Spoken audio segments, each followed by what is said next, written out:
Wow, it's Friday already, and I'm excited for the weekend. I hope you are too. And we're back in Mark chapter number 9. We're going to pick up where we left off.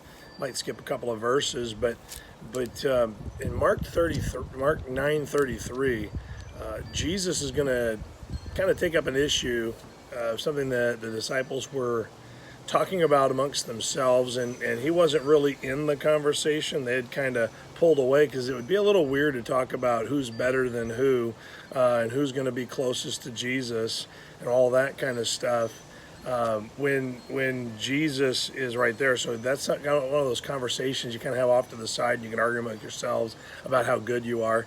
And verse number 33, it says, "And he came to Capernaum, being in the house, he asked them, 'What was it that you disputed among yourselves by the way?'" And so what were you guys talking about?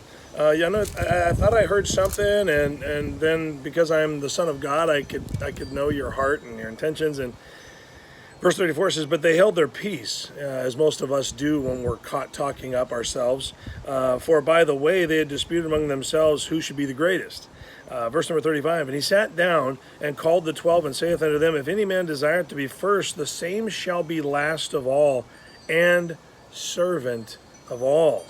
And he took a child and set him in the midst of them. And when he had taken him in his arms, he said unto them, Whosoever shall receive one of such children in my name receiveth me, and whosoever shall receive me receiveth not me, but him who sent me." He's saying, if you receive one of these children in my name, it's like receiving me, and if you receive me, then it's receiving my Father in heaven. And Jesus is trying to put it all in perspective, and I think that's what we need sometimes. We need to have it put in perspective.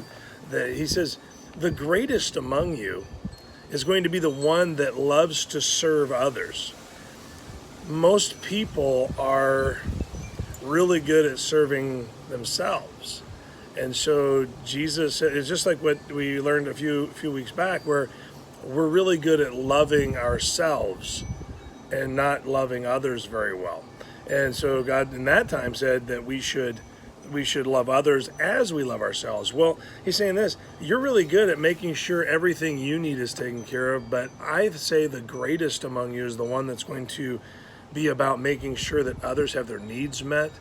The greatest need we could ever have met is to know and understand what it means to be a follower of the Lord Jesus Christ and become one ourselves.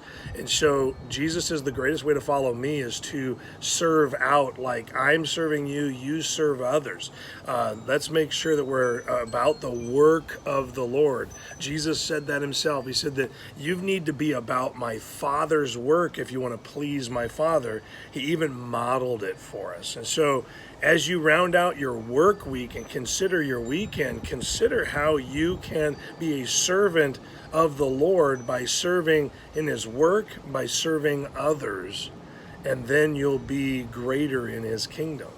And so I hope that's an encouragement to you today. And as you look out into the weekend, I hope that you have plans to serve the Lord this weekend. Have a great day.